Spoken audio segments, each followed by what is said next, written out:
Welcome to AI Fund's Launcher Series. I'm Kimberly Rose, the VP of Marketing for the Venture Studio. Today, I'm talking with Jack Porter, CEO of Cognizer AI, a company that provides a corporate brain to large enterprises. Jack is an 11-time successful CEO, investor, and author of The Founder's Blueprint, a series of books to help founders succeed. Today, I'm having a conversation with Jack to find out his secret sauce to success. Welcome, Jack. Hi there. Good to meet you, Karen. Thank you for joining us and our community of founders. They want to know, how have you been so successful?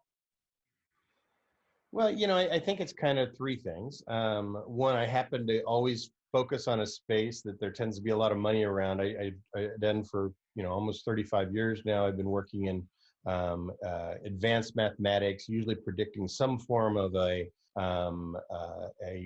critical business problem. And so because there was always enough money around, the companies had the budgets to support, large sales. So I think that's a piece of it, selecting the right market to go after with a very intense pain in that market. And I think the second thing is, be real passionate about what you're doing. I think a lot of people, get into it and say, the reason I want to do this is because I can make a lot of money or I can make a big exit. That's not the reason to get into this. It's just too hard to work for that. And there's other places you can make money a lot cheaper or a lot easier than this. Most founders work 80 to 100 hours a week. So it better be something you really enjoy or you're not going to enjoy the process at all. So I think that's important. And then I think the last thing really is just, get a great team. Every founder that I know that's very successful at doing stuff always hires people smarter than they are, and that way, the business grows. You add your contribution, they add their contribution, and all of the value isn't kind of locked up behind you because you're the smartest person in the room. I'm definitely not in that situation. The people I hire tend to be way smarter in their domains than what I am. And I think that's a real critical aspect to being a founder.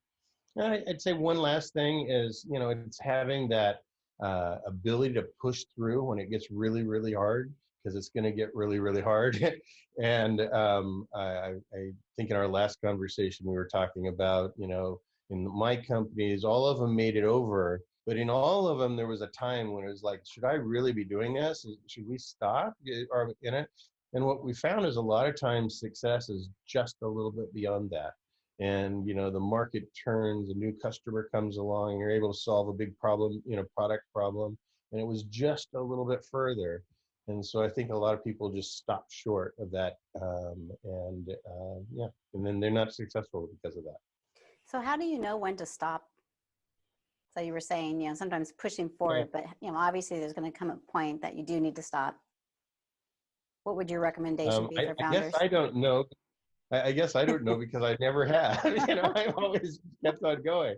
So, I'm very tenacious, and I believe what we're doing is valuable. So I think that's it. And most of the time in my companies, when we hit a stall, it hasn't been a stall because we couldn't develop the product. We're good at developing the product or even sell the product. It was really something that happened in the market. And that's the bad thing about this, is it's very cyclical. It tends to be on these, 8-year cycles. And if you time it right, you can really take advantage of the cycle. And if you time it wrong, it'll take over on you.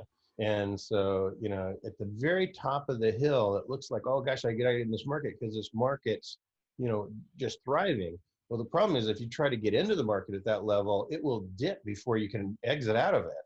So you actually have to be predictive. You have to go, okay, I see this thing growing. It's in front of me, because it takes really, 2 to 3 years to get traction in the market. And so you have to see that the market's developing in front of you and guess right. And then, go through the hard part so that you're at the place where you can really take advantage of the situation at the peak. And, I think that, when you hit that peak, you're not there alone. There'll be lots and lots of VC funded companies coming after you. So you want to be that leader. And so I think so to answer your question, I don't know. I've never got into that situation yet. There probably was a time I should have stopped. I just never did.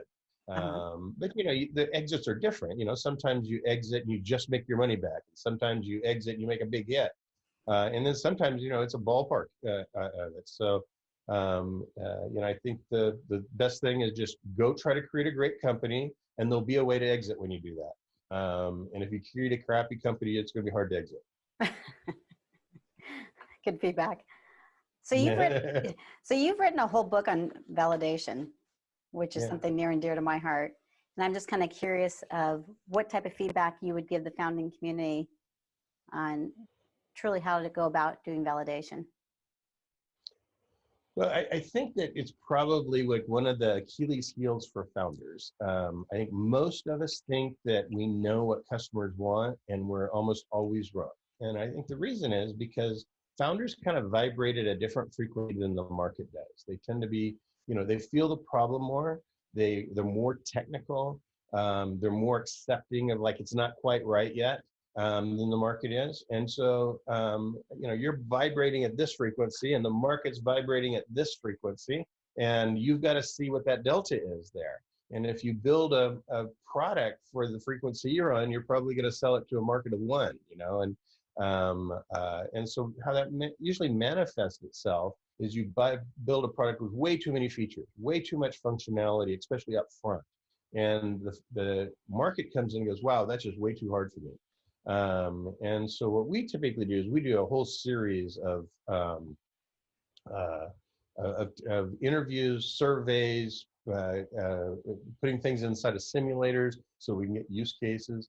I'll give you a good example. We're right now about to release a product that's going to release in July, and we're in the process of interviewing 100 people. And the way we do our interviews is we, typically identify what are the 10, 15 problems we're trying to solve. And then we get in front of users and go, are these real problems? And I think that what tends to happen is most founders don't do any interviews. And if they do interviews, they show their product and go, what do you think? What do you think of my baby here? And they're highly influential on the group they're doing. And everybody goes, oh, this is really cool. And you go, well, how much would you pay for that? And like, gosh, I'd pay hundreds of dollars for that. But you don't validate the solution, you validate the problem. And then you build a solution to that problem. So, we do a set of interviews and say, here's the problems we've identified, mark these on a score from 1 to 4. But we always choose 1 to 4 because if you choose 1 to 5, everybody's going to choose 3 on you. And so our interviews typically start off, if we built a product like this, what would you want to do?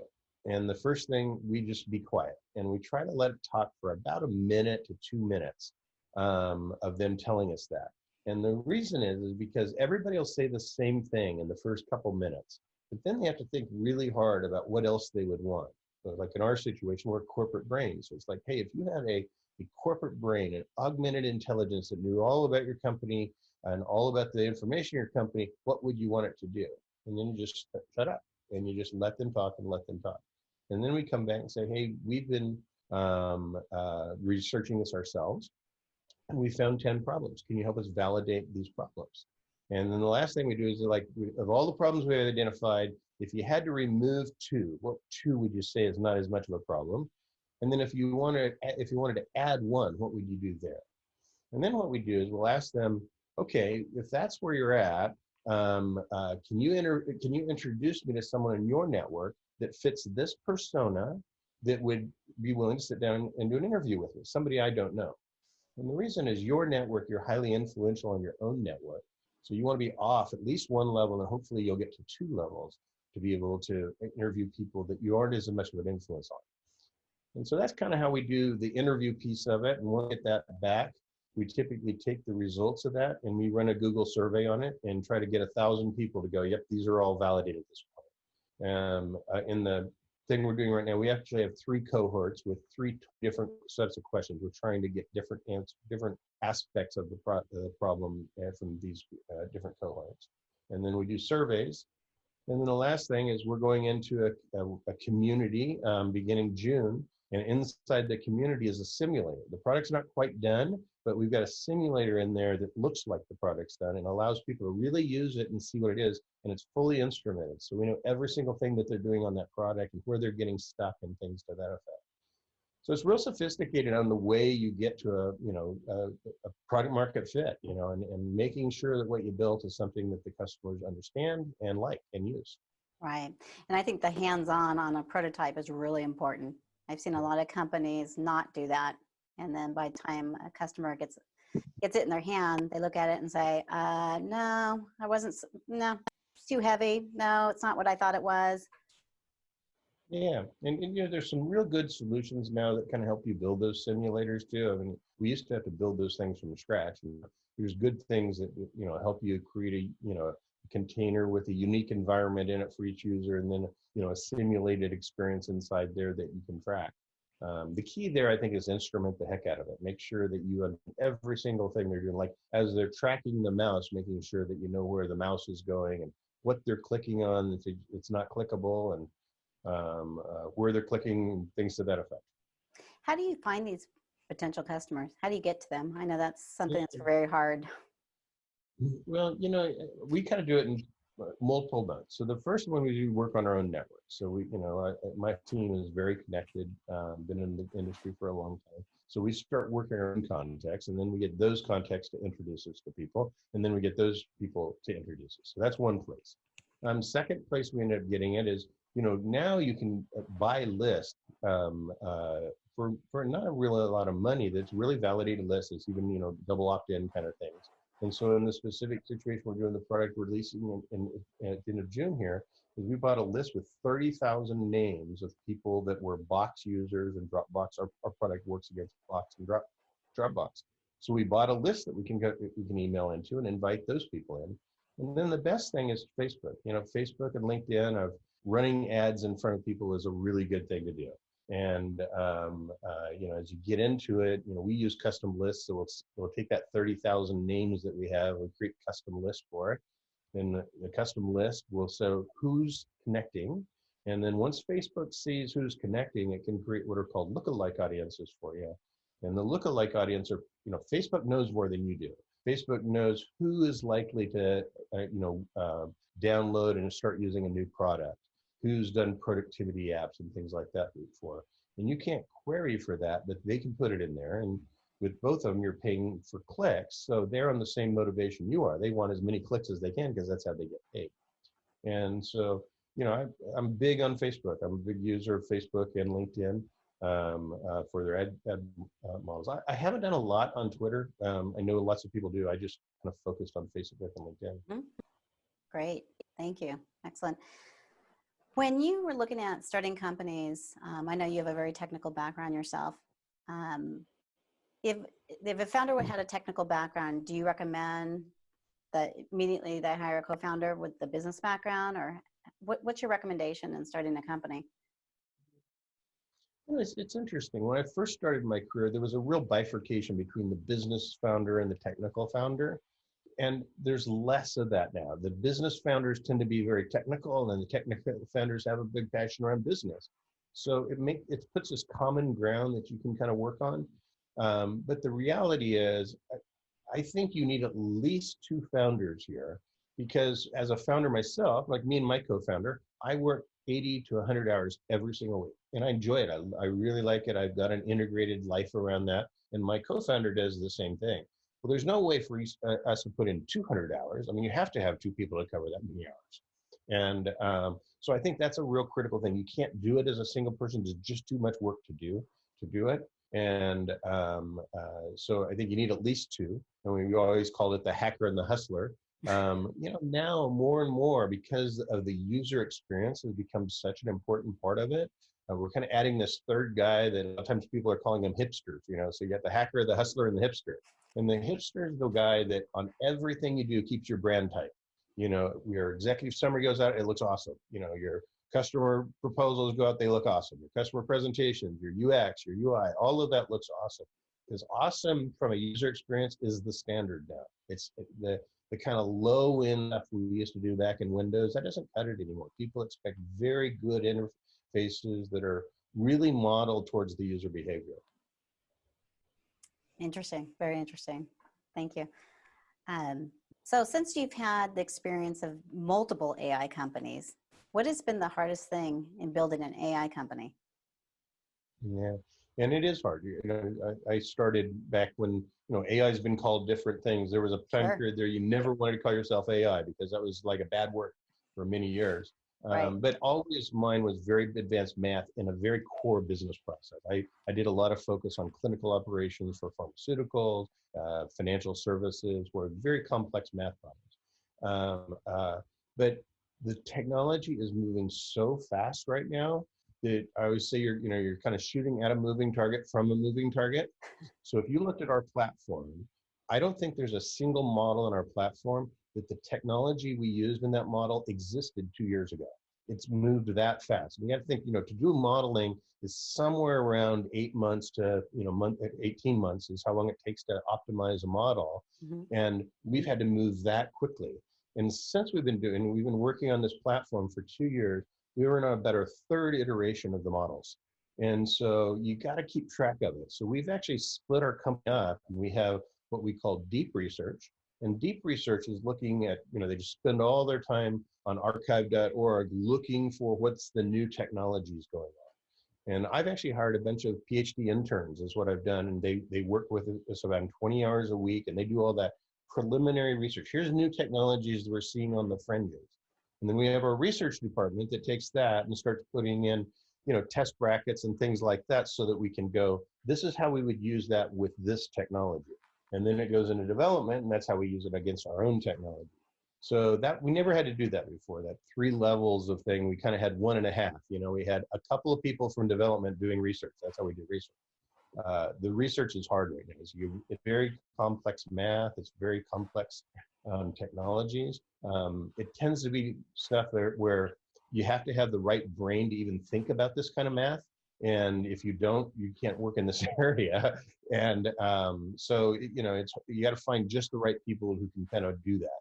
So, yeah, I think that's it. The complexity is much more hard. I think a lot of people try to, put on AI as a feature to another product, and it's got like kind of this bolt-on structure. And that's not how AI works. AI is deep. You're building in your core platform. And so I think it's kind of like having a web application. You don't bolt on web. It's from deep within, or mobile is the same way. AI is that way. It's not a feature anymore. It's a core way of building applications. This is just the hardest, It's like I did a bunch of web applications. I did a bunch of mobile applications. That was actually relatively easy technology. You could learn it, if you were skilled in programming, you could learn it in a few months. That's not true with AI. If you get into AI, you've got to have real deep domain experience, real deep mathematical experience, or you're just not going to be able to work on this. Interesting. Very interesting. So what's your recommendations, during this time of being in the pandemic, people starting a company? What's your recommendations for those early stage founders? Yeah. It's one of these situations where I think you've got to be prepared to get hit really hard sideways. And that's what ended up happening to a lot of companies. I was like, I had just finished a round of financing when it happened. And so that was really good. And I thought financing would actually freeze up. And then we've actually got a whole bunch of financing since the COVID. So that surprised me an awful lot. I also expected all of the customers to shut down, and they did for a few weeks, but now they're all back at it going, hey, we're interested in doing stuff. We're all working from home now. So, I think those two things were stuff, neither one of them did I expect, but, we had some things in place to already manage it. So in all the businesses I run, I'm very careful to make sure that I have about 20% of my expenses, variable expenses. And by that, I mean, usually I'm working with contractors. Since, in a technology company, 80% of your expenses are people, typically I'll have contracts that are dealing with a piece of it. And we're dealing it for, like, when you're growing really, really fast, you can't hire really, really fast, but you need the people. So we'll contract in right there. And then we'll make sure we can make good decisions as we're hiring people. So we do that. And then we also contract for expertise. So we can find people with very specific expertise. We can bring them onto the team, and my team can work with them for 90 days and go, okay, now we understand that expertise. Let's go find another contractor with more expertise. So I tend to keep about 20% variable. And that's what I had when going into COVID. And as soon as it hit, literally within a month, I had all of those expenses drop. So 20% of my expenses just went away. Then we kind of rethought, okay, so we're not going to grow. We're going to stay this flat. We're going to try to accomplish these goals. And then we saw this thing about, enterprise looked like it was going to freeze up. So we said, okay, well, we've got a platform back here. Instead of building taking the platform and building something for the enterprise, let's build it for the professionals in the enterprise. And let's do a thing where professionals can come on, and instead of, doing a brain for your entire enterprise, this brain is just for that person. It goes through their email, goes through their documents, understands everything that's inside of them. It's a personal brain. So we did a pivot. We said, okay, that's what we're going to do. We started building that, and started building it May 1. We'll release it July 1. So I think it's thinking that in those terms. And then it's, making sure you got enough runway. And I know you and me are both pilots, and I think that it's, when you're when you're flying, especially in twin engine, there's a thing called V2, and V2 is a place where you're bringing your plane up, and if you lose one of your engines, it's likely to roll on you. We were right there, and I think a bunch of startups are right there. So you have to react very, very quickly to get that plane to go the right direction. And I think that's exactly what we were. And then make sure you got enough runway, to be able to get off. And I think those two things apply to a pilot and an entrepreneur. And as you probably know, many entrepreneurs are pilots. That's kind of those two things tend to go together. Being adventurous.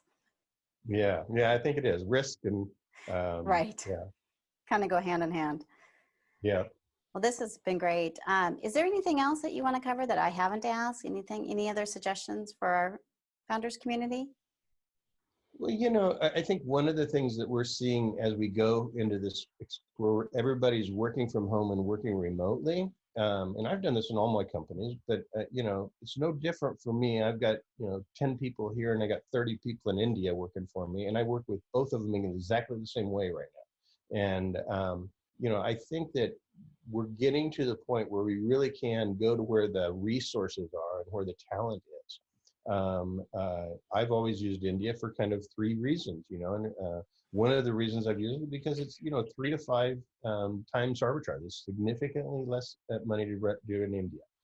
But even more importantly is these 2 things: resources are available in other locations. I use India, but that's because I understand that culture and I like that culture really well. But around the world, resources are available. In Silicon Valley, that's not true. Especially in data science, like it's you virtually can't get data science people in India and in San Francisco. The second thing I ended up about it though is that India is 12 and a half hours behind us. So I've got developers and data scientists here, and I got developer and data science here, and it gives us a 24-hour clock. And so that gives us a big advantage. Time to market is everything. And if you can get that clock to work in your favor, I think that's a big, big advantage too. Most people, startups, don't do that until probably like their 3rd year. They get and go, okay, we'll go do that. I do it right out of the gates. That's one of the first things, and I've always done that. So if you look at the burn of a company like my company, as opposed to other companies that are trying to do all of this in the Bay Area or all of this even in the US, very different burn rates. And that gives us a big, big advantage. We've got almost 41 people, and we burn about $250,000 a month.